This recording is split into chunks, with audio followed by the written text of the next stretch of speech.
We've even collaborated, but this is the first time I've actually met him in person. I still remember being a young grad student, and let me give this to you. Yeah, we'll switch it on when you start. I remember being a young grad student almost 20 years ago and starting to see his name on papers in the metabolic modeling field. That was where I'd started my PhD work. And I was always a fan of his work.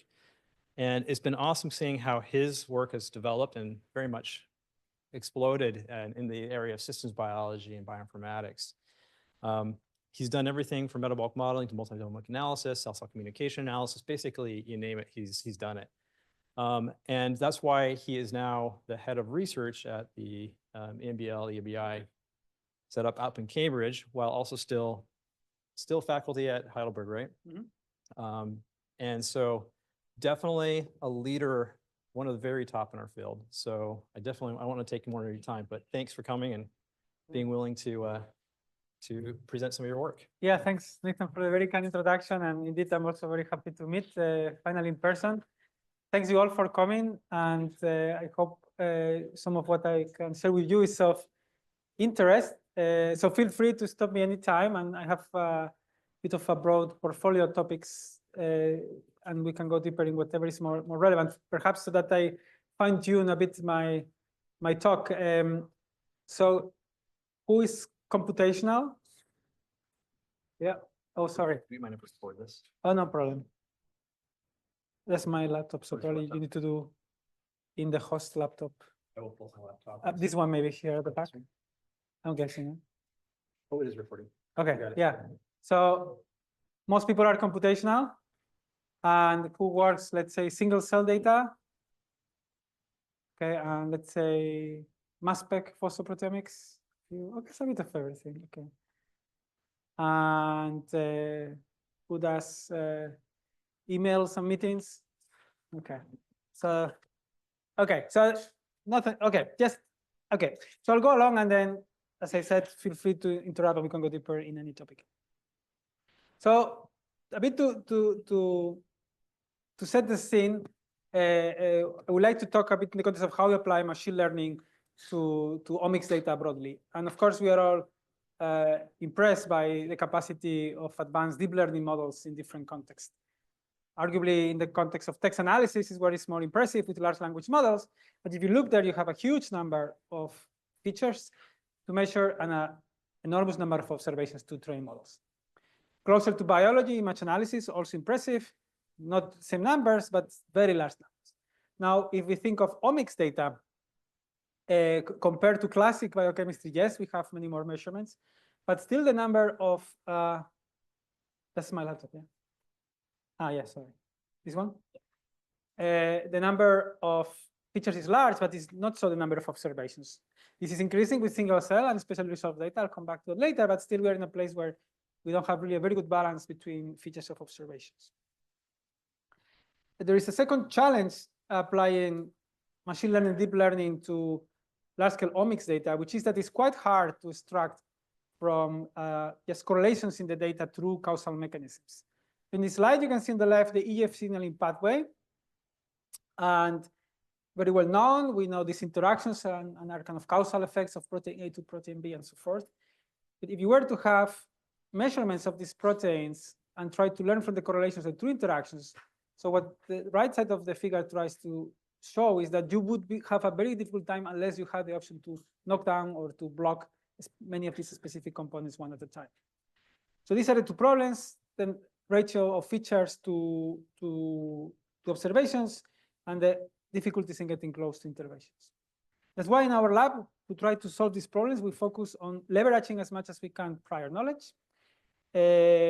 As I will show you, this is things that we get from databases such as target genes of a pathway or cell-cell interaction ligand receptor pairs, also data from other existing public resources. And we use it to support the methods in generating hypotheses that then should be validated. And something I like to emphasize in general when we do this type of analysis is largely hypothesis generation tools rather than bona fide conclusive results that we can trust at face value. So we do that because the knowledge allows us to decrease the dimensionality of the data and therefore increase statistical power and get us closer to mechanism and to causality. I will show you tools and methods. It's all free open source. We're really happy if it's useful for you, or if we can develop things together as we did with Nathan's lab, and we get feedback. And also, what the thing I think is very important with these methods is to benchmark. As I was saying, they give us hypotheses. There are things we always need to validate.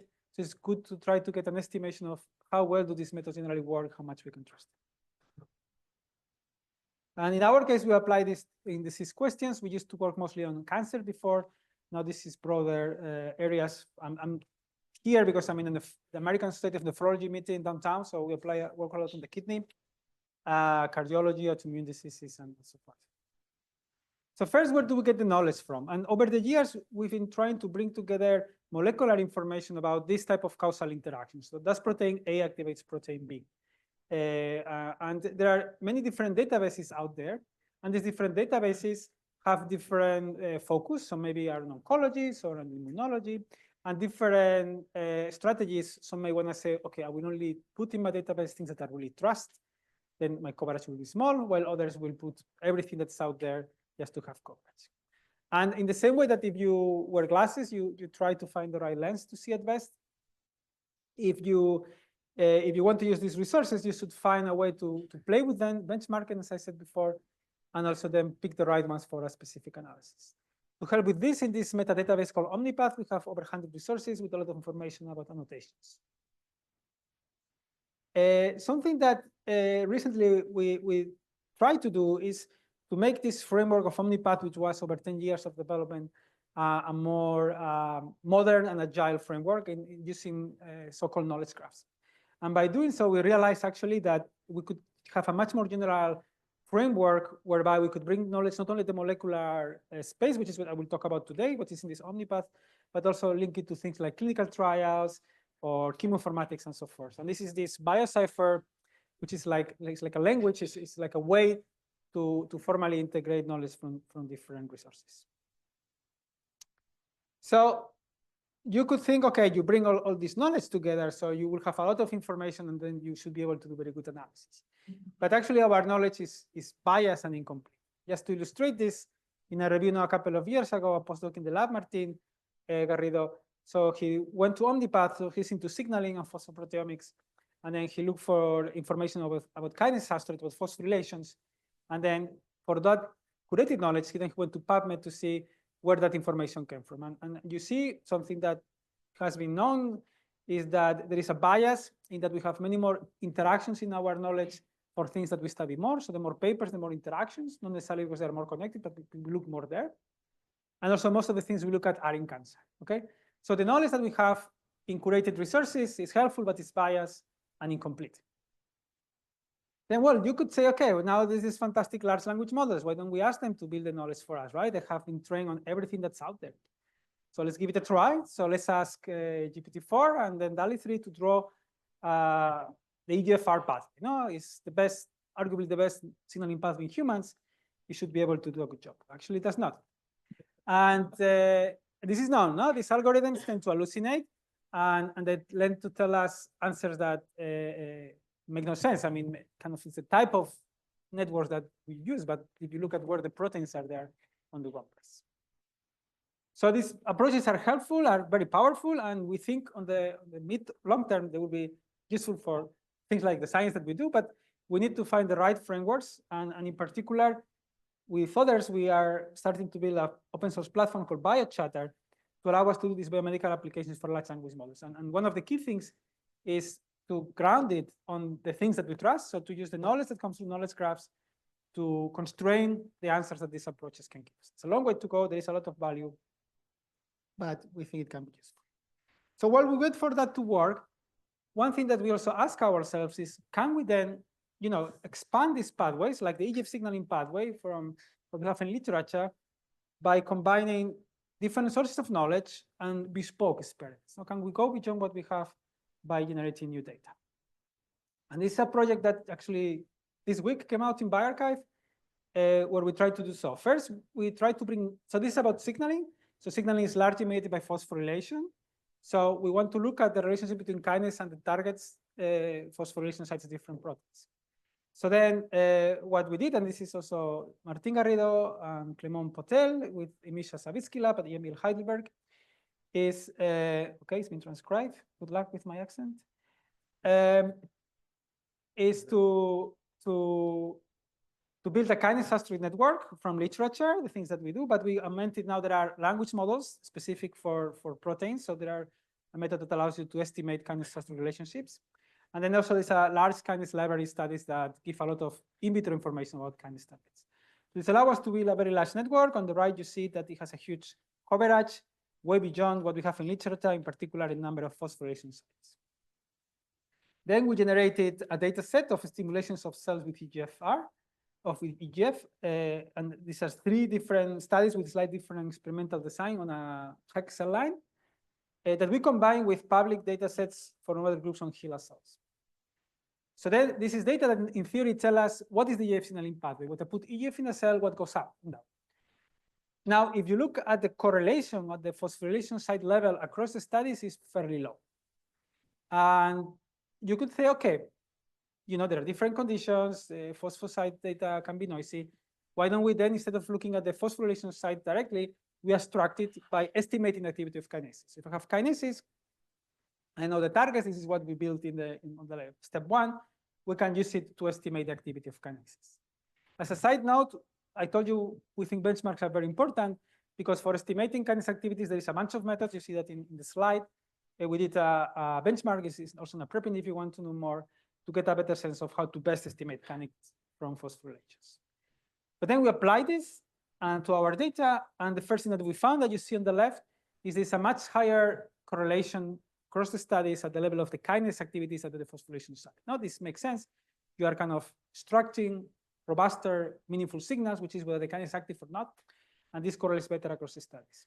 On the right, you see some of the most active kinases, and in red, you see the things that we know are already in the EGF pathway, and in gray, things that were not reported to be in the EGF pathway, but according to both our experiments and this information of kinase substrates, they seem to be really important in this pathway.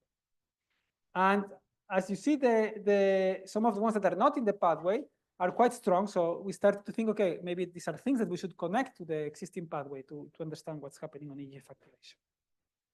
And for this, we leverage methodologies to study, basically to infer causal paths from large networks.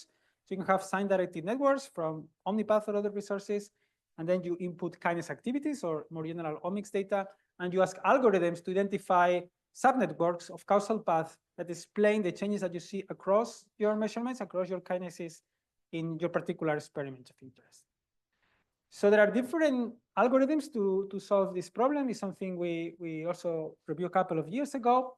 And all methods have strength and weakness. We was before talking with Harris, who is now working on some variation of kind of neural networks deep learning methods to do this type of models. So in our case, we focus first on using integer linear programming. And I will show you in a moment a new framework that we have to broadly apply integer linear programming to network biology, which allows you to get a global solution. So it's very efficient, very powerful in solving optimization problems, something that I will come out in a moment. But also sometimes it doesn't scale up, doesn't converge. So we also use a more heuristic method based on propagation. So things like page ranks that you probably know. And we also have a variant of this approach for this type of problems. No, and again, the question here is how I go from a network and data to specific pathways in our context of interest. Just a couple of works on this framework. So as I said, it's a general framework to apply integer linear programming to using networks and using data. In this case, we use it for signaling networks, but you can apply it to other different contexts. For example, metabolic modeling. So you can use it to do the classic FBA type of modeling and different variations of this. Also, if you know approaches such as price collection Steiner tree, that are ways to finding undirected protein interaction network submodules. So it allows to solve all these type of problems in one framework, and is particularly suitable to learn across samples. So many network models, you run them one sample at a time. But if you have, let's say, a cohort of patients or a set of perturbations, you may want to learn common and different mechanisms in a joint manner. And this allows you to do this type of analysis, and something I'm happy to tell you more later if you're interested. So we apply this back to our question of what can we learn about the EGF pathway. And then we built a number of subnetworks using this type of algorithms and the different sources of prior knowledge. And then we wanted to understand how reliable are these networks. Now we have on one hand as a ground truth the canonical pathway, what we know is part of EGF, but we know that's limited. So we tried to add other supporting evidence that the things that we find in this approach make sense. One was a study where the group of Bernbod and Miller in Zurich did a kinase overexpression. So they put different levels of kinase activity and then look at changes in phosphorylation. And the last one is simply correlation between the phosphosites in the data. And just to cut a bit of a long story short, what we find is that different strategies give you better results according to this ground truth. In particular, it seems like literal curation is, maybe not surprisingly, the most accurate one. And the diffusion methods actually seem to work best according to these spectrums. But what is really interesting is, to us at least, is that we find many things that have not been reported in curated pathways, even for EGF that so many people have studied over so many decades, but still they agree with the data and with these different sources of kinase-associated interactions, so that maybe this is a way to expand our knowledge even in very well studied pathways. Any questions so far? Okay, so I wanted also to say that this strategy of finding key features like kinases from phosphorylation and looking in networks can be done across different omics. So the same way that the phosphorylation sites, if you know what are the target of which kinases, you can use it to estimate kinases. If you have the target of transcription factors as genes, you can estimate transcription factor activities or for full pathways. Or in the metabolic domain, it's a bit more complicated, but you can also try to estimate metabolic enzymes from metabolomics.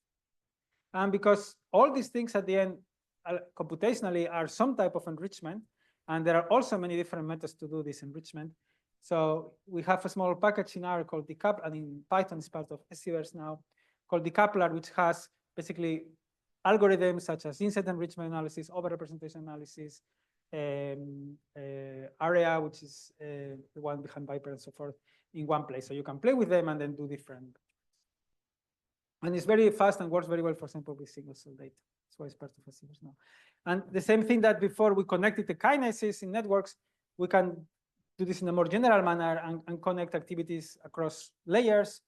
Kinases about signaling, transcription factor from transcriptomic, metabolic enzyme from metabolomics, or even in a study recently, we used another variation of proteomics called thermal proteome profiling. And what I think is quite nice of these network models is that they're a good framework to integrate information and evidence that comes from potentially orthogonal data types, but by bringing them together under the hood of the network and trying to make consistent with our knowledge, we can use them to get a more complete picture of cellular regulation. And just one example, very briefly, of a recent study, so how we apply this now to get disease information about disease mechanisms. This is a study with Raina Peppercock and Misha Savitsky lab at EMBL. And then what we did is take a cell line model of kidney fibrosis, put TGF, which is kind of the canonical driver of fibrosis, collect some of these omics, transcriptomic, phosphoproteomic, proteomic, secretomics, and also to look at the phenotype of fibrosis, which is the release of extracellular matrix. We look at that by imaging, and we apply this type of analysis. And if you want to know more details, it's in the preprint, but what was nice in this case is that by having different times, something that is also, of course, very important to understand dynamics of regulation, different times after stimulation, we were able to identify signaling networks, early times that impinge into gene regulation, and then in turn lead to the release of different secreted proteins that in turn drive the activation in later times of these cells. And as one example that we found, which seemed interesting, is this kind of network models, which again go across layers, signaling, gene regulation, and so forth because of the different omics. We found a potential mechanism whereby E2F1 seems to control extracellular matrix degradation, and this seems to go by these proteins here called the serpins.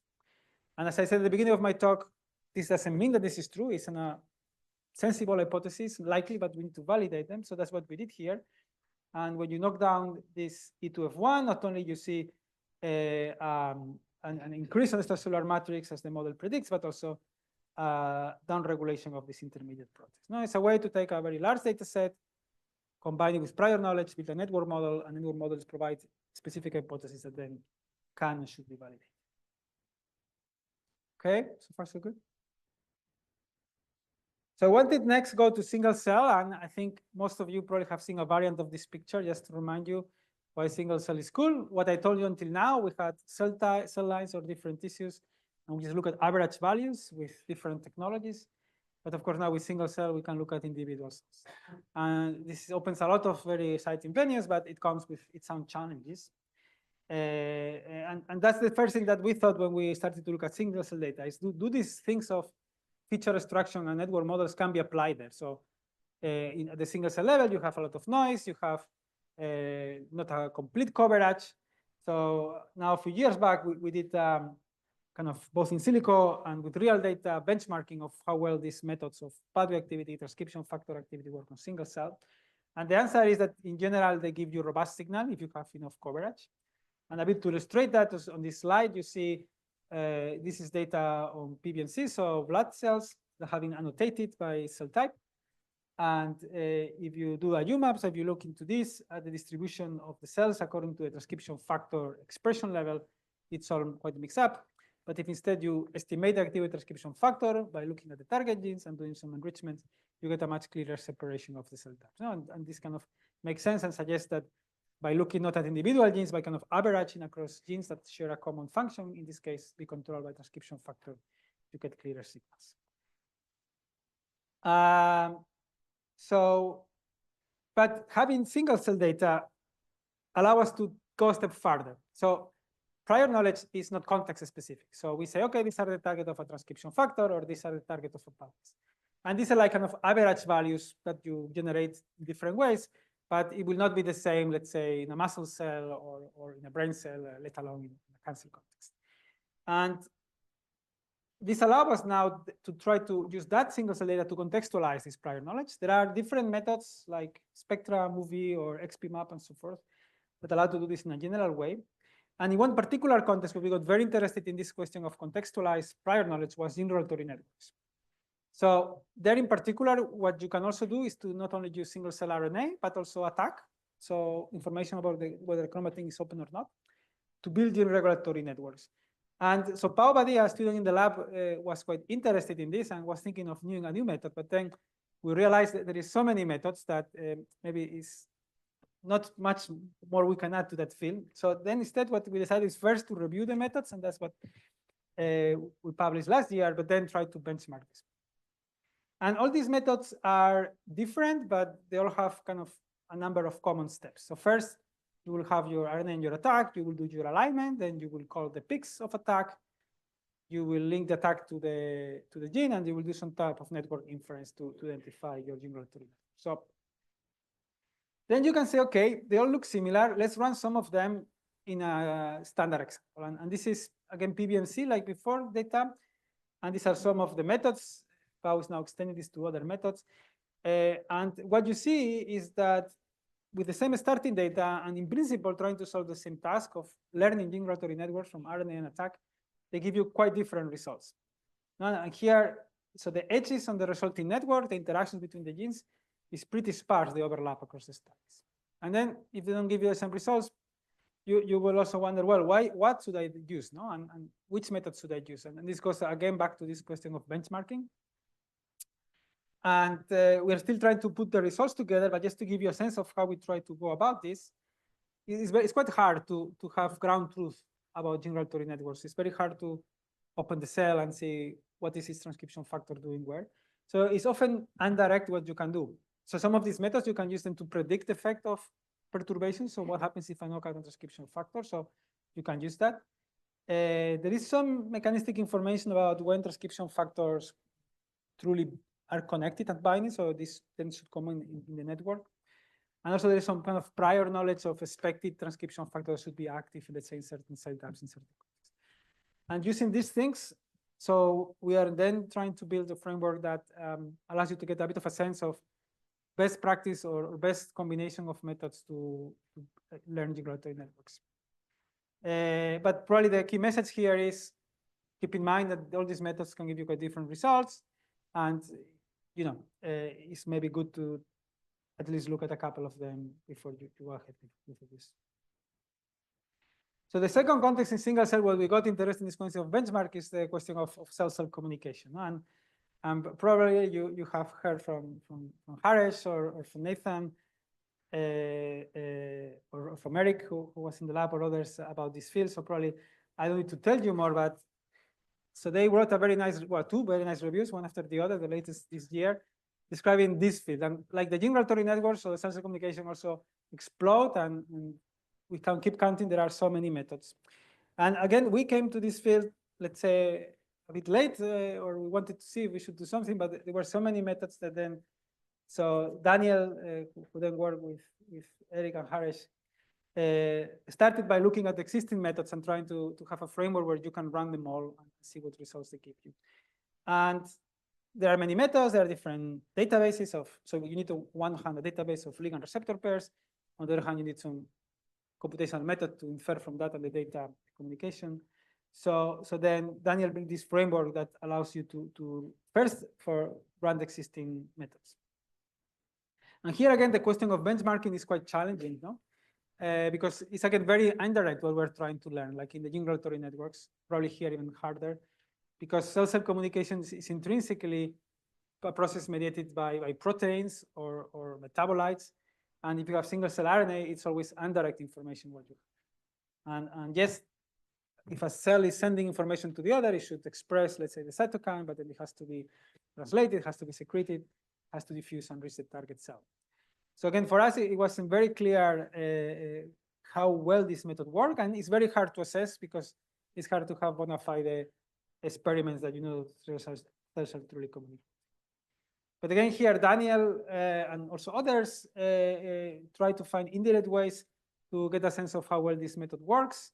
And long story short, this is published work. In general, these methods do capture signal, but again, because there are many assumptions, it is only like hypothesis and information that you need to further validate and support.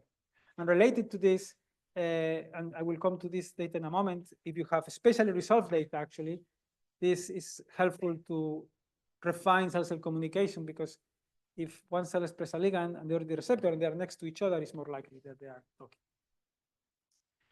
So one thing that we got interested with this cell-cell communication is how to apply this to larger cohorts of patients or different groups. And here you can think of this in a target way. So you compare group A versus group B, let's say disease versus health. But you may want to do this in an unsupervised manner. No? You might want to just look across a cohort which variations there are. And then it was great the work that Harris and Eric developed with cell-to-cell, tensor cell-to-cell. And then they worked together with Daniel in our lab to bring this efforts that Daniel had done curating these resources with this very nice methodology. We also found that there is a complementary approach based on something called multi-omic factor analysis that is a bit of a different approach, but can be applied for similar questions. And then these methods allow us to, in an unsupervised manner, identify the regulated communication. And more generally, going beyond cell-cell communication, we can think of using these unsupervised approaches to dissect multicellular programs in a disease context. So as I said before, having single cell, we have the opportunity to go much deeper than before. So on one hand, we can see how cell populations are coordinated, how they talk to each other. But probably another thing that happens when there is a disease is, let's say, the proportions of cells change. Maybe you have more of fibroblast in a particular fibrotic disease. But also maybe the existing cell types change in their state. No? Maybe they have pathways that are more active. No? If you have an infarcted tissue, probably the hypoxia system will go up because there is no oxygen. So then we were interested then in this type of strategies to look at unbiased manner at the regulation of multicellular programs. And here is where we also use this factor analysis framework to this type of analysis. There are similar approaches with different computational methods like dialog from Aviv Regev's lab or NCITD from Peter Karchenko. And what they try to find is this axis of variations in your data that allows you to find multicellular programs. And what is interesting then is then these programs that you can learn in a cohort of patients with quite some high resolution because you can look at group of cells, how they interact and so forth. Then you can link them to things that are much more amenable in a clinical practice, such as clinical data itself, but also omics at different scale. And this is quite relevant because single cell data is super powerful and rich, but of course it's quite expensive. So there is a value in linking what you can find in the smaller cohorts, projecting them in larger cohorts where you may have more data from, let's say, more classic technologies. We are doing this across many different conditions: heart failure, kidney failure, conference and day in sclerosis, and so forth. And I will only show you one example, but really this type of messages seems to hold across different conditions. So we had done before a study of myocardial infarction, but then more recently we took together public data sets of different heart diseases. You see them for data sets. And then if you bring these 4 studies together, you get around 130 patients. So not a huge number, but that you can, what did I do wrong? It's over? Not that, was it that bad?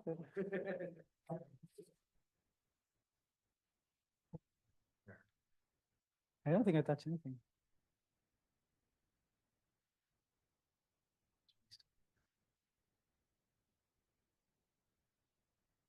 Zoom's still going, yeah. So there's somebody in the room here. I think this probably. Share content? We're back. Good. Let's not the big one, no? Is it fine like this? Yeah.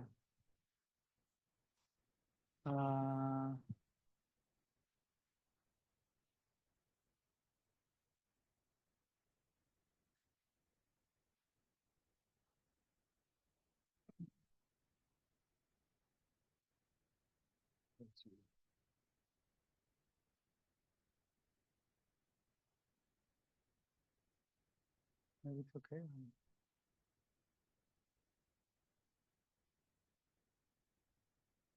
Shall we?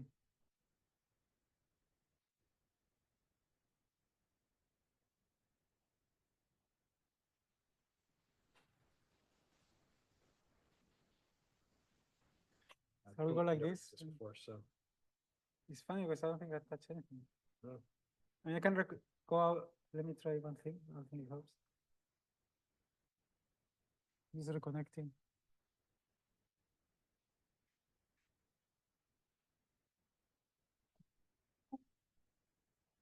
What about that middle one? 'Cause we're also getting the back there. So it's not connecting. Maybe is it okay like this? Yeah. Yeah? Yeah. Maybe it's better than. Yeah. Okay, so I was saying in this case, so we took public data of the heart. So what you do with these approaches is you take your single cell data, they're all annotated, and then you pseudobulk. No, you by cell types, you bring the cells together and you get some measurements. And then you try to find across the studies, which is so in this case, the dots on the plot on the right are the individual patients. Across the patients, what are the major axes of variations across this the cell type, their states, and their interactions. And then when you do this, you see there seems a clear separation between failing and non-failing heart, and there are 2 major multicellular programs. And if you look into those, these are factors, so it's relatively easy to look at. So you see things that are common. So across the different cell types, there is a strong stress and inflammatory signal. Makes sense when your heart is suffering. Some other signals are more cell type specific. For example, cardiomyocytes have metabolic switch, so the cells that pump our blood, or fibroblasts have higher production of cellular matters. Now you can a bit start to understand in a biased manner what's happening when there is heart failure. As I said before, we think it's value in going back to public or larger data sets in bulk. So a few years back, we had a meta-analysis of bulk transcriptomics on heart failure. Now, if you take the multicellular program signatures that you identify on single cells and you project them back in the bulk, they are very good at giving you this signal of failing and non-failing. So suggesting that indeed what you find in single cells can be found again in bulk if you know what to look for. And not only that, but you can use these signatures to predict the response of to a treatment. So in this case, when people have advanced heart failure, one strategy in the clinic is to implant an assistant device. And there was last year a study from a group that looked at this, and they had a single cell in such patients. And the signature of this disease multicellular program is actually good at predicting not only who is disease versus health, but who is going to respond or not to this intervention. So this is just one example of how we can extract from this public single cell data, these multicellular programs, and use them to better understand, in this case, heart failure. And kind of the last thing I wanted to talk about is spatial data. Now, of course, that's the next thing, that not only we look at individual cells, but we look at where they're located. And as I alluded before, for example, for cell-cell communication, it makes a lot of sense to see who is next to whom to know if they are talking. So we've been recently doing quite some work in this space.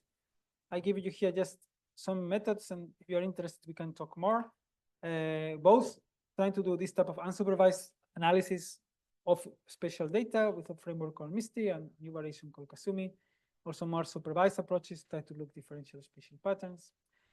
Something that often happens when you have spatially resolved data is that you have a trade-off between coverage of genes and resolution. Either you have good number of genes, but every spot in your experiment is not one cell, it's a group of cells, or you have good gene coverage. So that's why you often combine this with single cell RNA. And so we develop a framework to allow you to do this kind of imputation or triangulations in a efficient manner. And something a bit more on the side, but we also got interested in how to combine this with immunological information. Just to illustrate this one example, so a couple of years ago, we worked on doing a spatial multi-omic map of human heart myocardial infarction. So we had patients at different stages after infarction, either acute response or later when the heart patient survived but developed fibrotic heart failure. And we have single cell RNA, the attack, what I talked before about the chromatin accessibility, as well as spatial transcriptomics. And this case was this Visium technology that has been over the last years broadly used. It gives you great gene coverage, but not really good resolution of individual genes. So that's why we apply this framework I mentioned before, DOT, to try to characterize which cell type is in which spot, because in these spots that you have in the Visium technology, you have a bunch of cells, and you don't know which ones they are. But you can triangulate with single cell RNA. And for example, here you see one of the tissue slices, and this is a patient with chronic heart failure, and we see there are two subpopulations of fibroblasts. No? But then on this spatial data, we can also leverage the tools I presented before. We can use look at pathway activities. When you see fibroblasts, you see high activity of TGF-beta, which makes sense. It's a major driver of fibrosis. We can also estimate transcription factor activities. Here comes what I talked about before, how to learn transcription factor networks from RNA and attack to estimate, in this case, that a specific downstream transcription factor of TGF-beta is present where TGF-beta is active. So this all makes sense.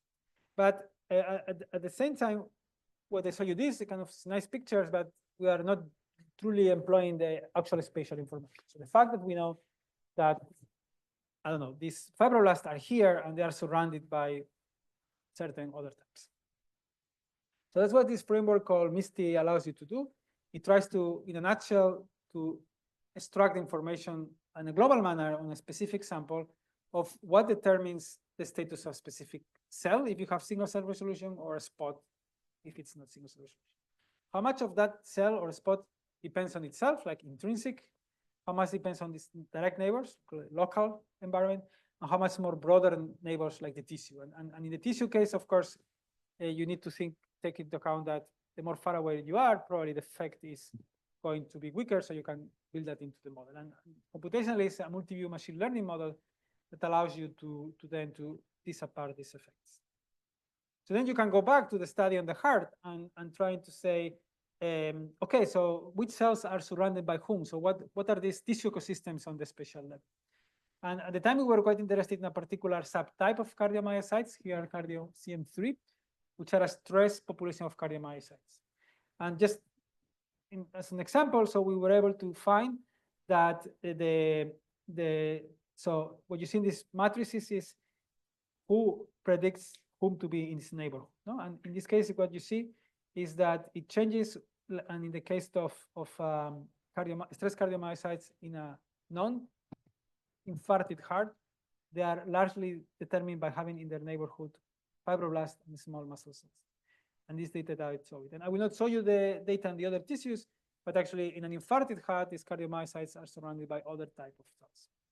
So this starts to get us to understand how these tissue ecosystems form and how they work together and how these combinations of cells are altered in development of disease. But this is pure correlation based, it's pure statistics. No? And again, to the question is, what mechanism drive this? So why are the myogenic heart cells surrounded by these fibroblastic small muscle cells? How can we get closer to the mechanism that drives these relationships? And here's again where cell-cell communication comes into play.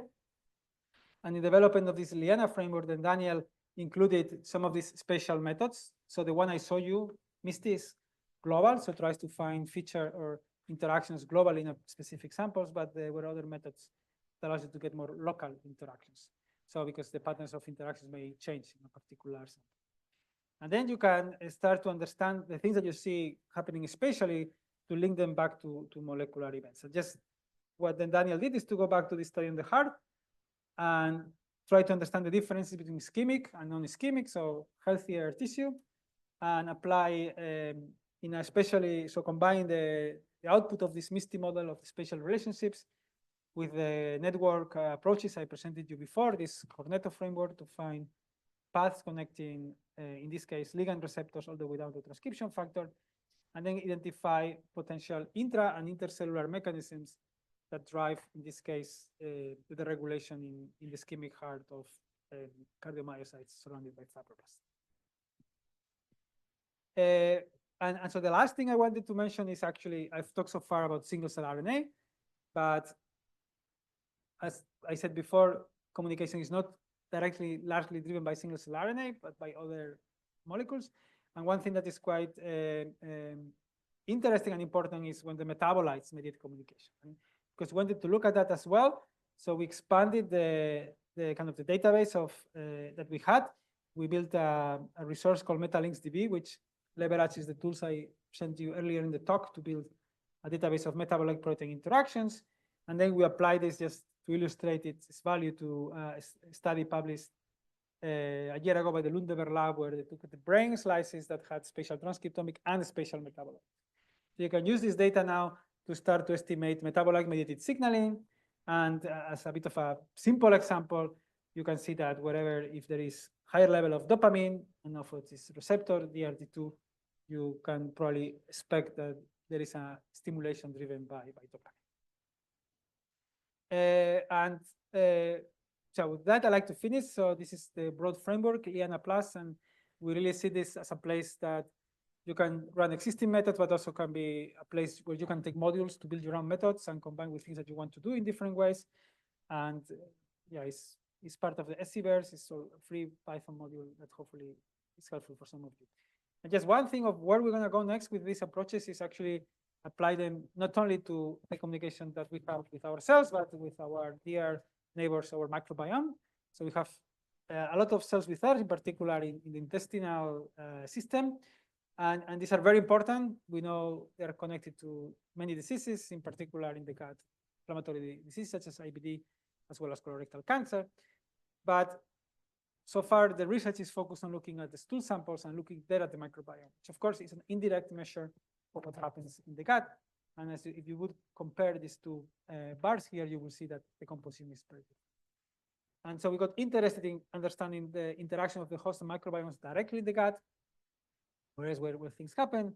And so we are just a few months ago starting a project with Stefania Giacomello, George Celler, and Eduardo Villablanca to build spatial atlases of the human gut, where we look not only at the host cells, the human cells, but also the microbiome.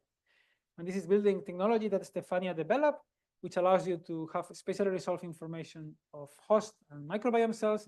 In the figure in the bottom left, you see the gut of mouse, and you see how we can look on one hand at expression levels. This is Visium-like approach, but at the same time, microbial compositions in the gut. And this is quite challenging to understand these interactions because we have a relatively limited characterization of this microbiome, but we'll try to progress in this direction and try to build these multicellular and also multi-organism network models to study host microbiome interactions in the gut to better understand what happens mechanistically in inflammatory and cancer disease in the gut, and ultimately use it to find biomarkers. With that, I'd like to finish thanking the people in the lab and our collaborators and our funders.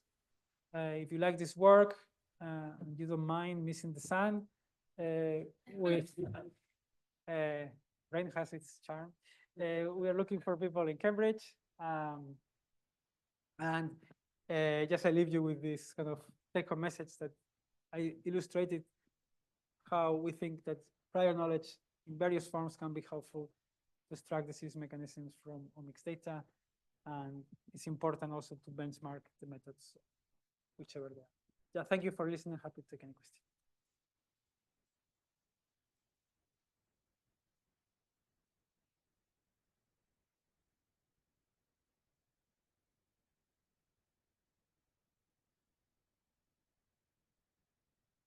Thank you, Julio. That was an amazing talk. I was wondering, going back to towards the middle of your talk, you talked a lot about using knowledge graphs and actually like observed data to create networks of connections between markers over either like gene expression or transcription factor activity, or even between different layers across different omics, right?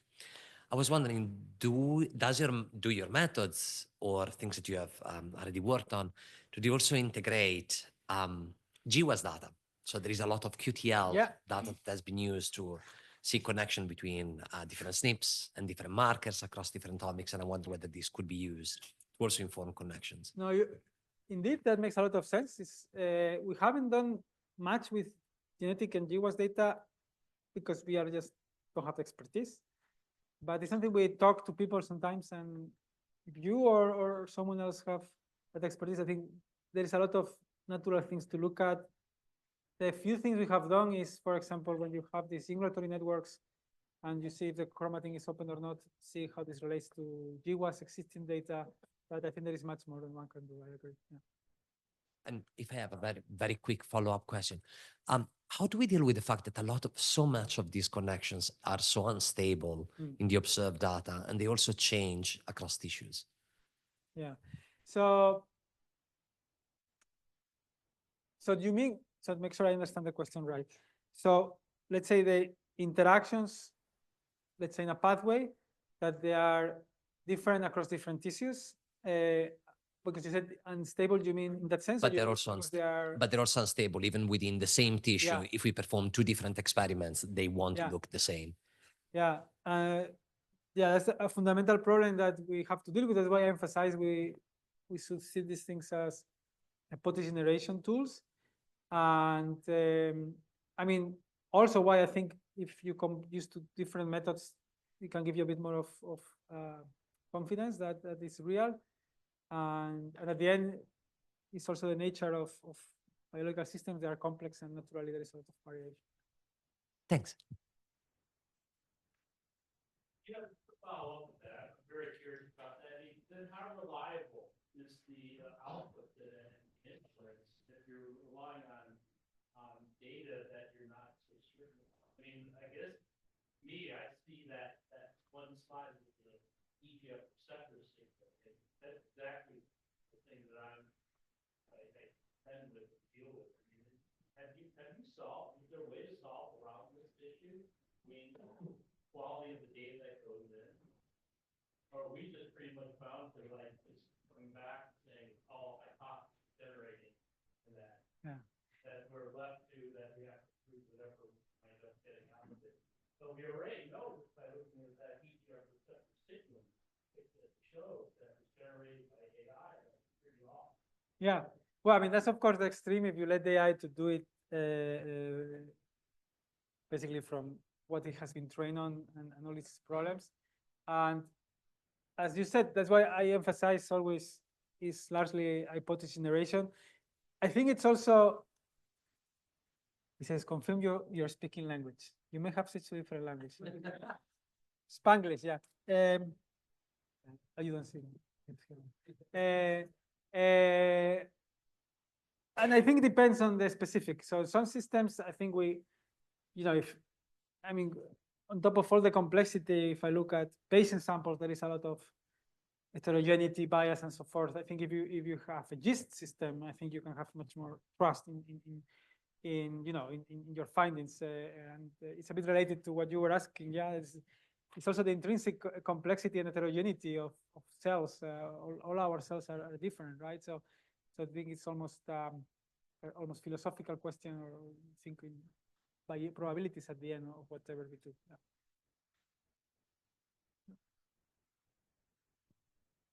So a little more on that is with these, for example, your EGFR pathway that you were showing there, this hypotheses, one could look at that and say, well, I can now run this experiment, this other omics experiment, and see if this other experiment fits this.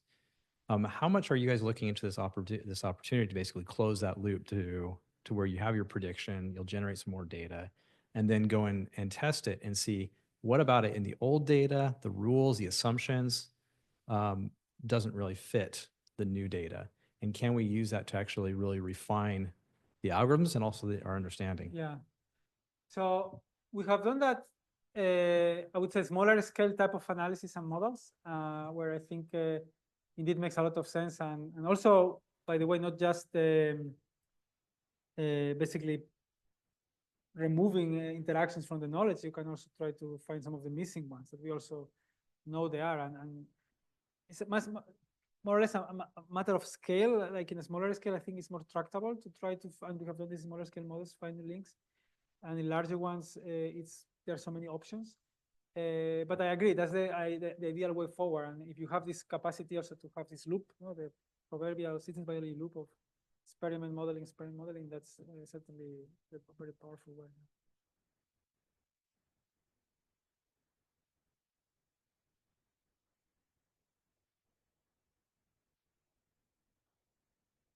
Hi, great talk. I just had a question with regards to your approach with causal modeling. If I'm not mistaken, there's this idea in causal inference where you don't just look at correlation analysis, you also try to incorporate intervention and eventually counterfactual knowledge.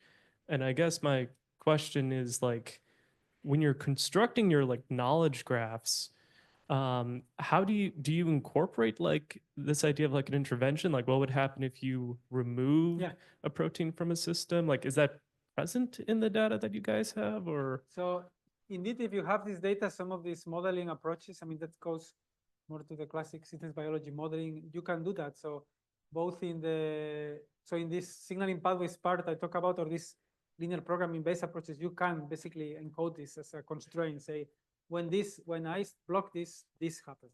And this is extremely powerful in learning causality.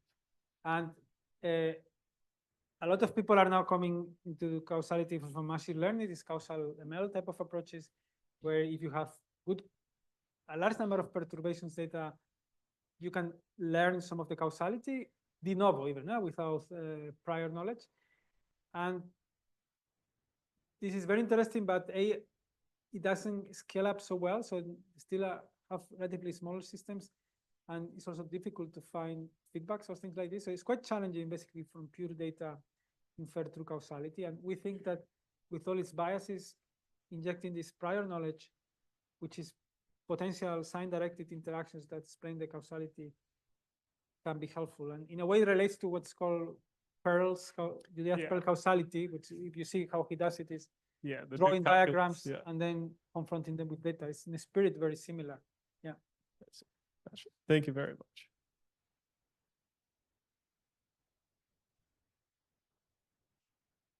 I guess on a related note, I was wondering whether, I mean, it seems like intuitively, it seems like incorporating like experimental, like experimentally based network knowledge would help. But do you think partially that's just a way to like speed up these models or like take some shortcuts? Like if you had enough cells and enough different cell types, like would you be able to get that same information or same level of accuracy without the a priori knowledge? This is a good question, and even a timely one with all these foundation models. Not that in theory, you put all possible single cell data and they learn in some way that maybe we don't understand the true wiring of cells, and then they can predict anything. But also those models are, as of today, not yet that performant. I think time will tell how good they will become. And I think that's a very good question, and I also would like to know the answer. First, I like to have unlimited resources anyway, and then I would probably do something like that. And to be honest, I'm not sure. On one hand, I think yes, but yeah, there is a more philosophical angle to this, which is, are our minds meant to be able to understand? So, you know,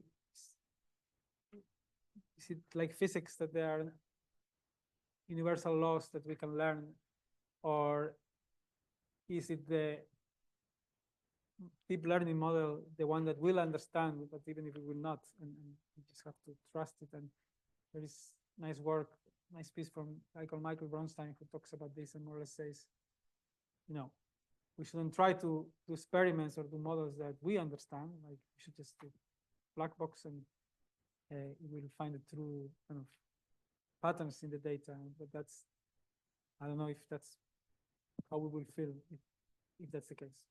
That's more philosophical.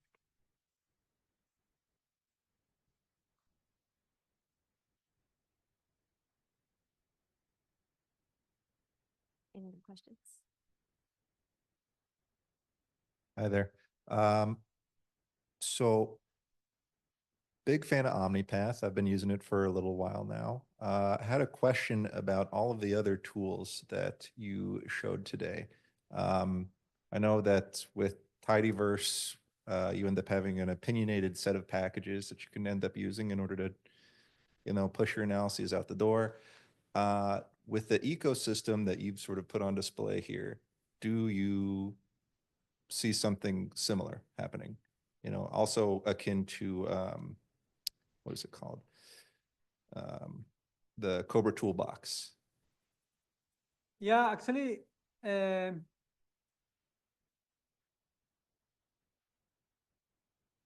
I would like to do or provide tools and resources in a way that's more useful. I think that's the way to have the better impact in the community.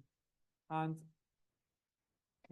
some of these things can have grown a bit organically. So like this Liana framework grow by looking at sensor communication and putting more things together.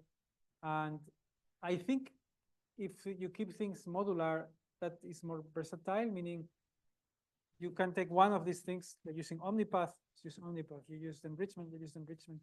And I think as much as possible, that's a more helpful way to develop. At least in the way we think about this, also because it allows others to do their own modules. And most of these things we used to do mostly things in R, and it's kind of bioconductor packages.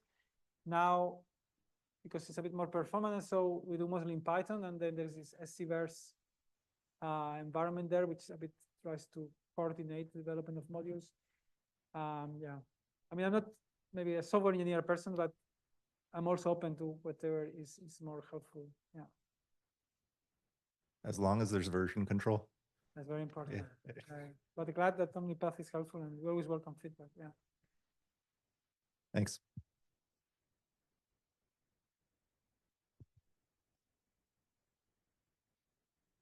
Thank you for the fantastic talk. So I'm wondering if you are dealing with the quite homogeneous data, do you have like cancer tissue maybe, do you have some suggestions to extract the maybe useful information? Yeah, thank you. So we used to work a lot on cancer, and now we do less. So a bit this opportunistic reasons, or where your collaborators for the work on, honestly. So I'm saying this because we haven't worked so much on single cell and spatial data in cancer. Many groups do.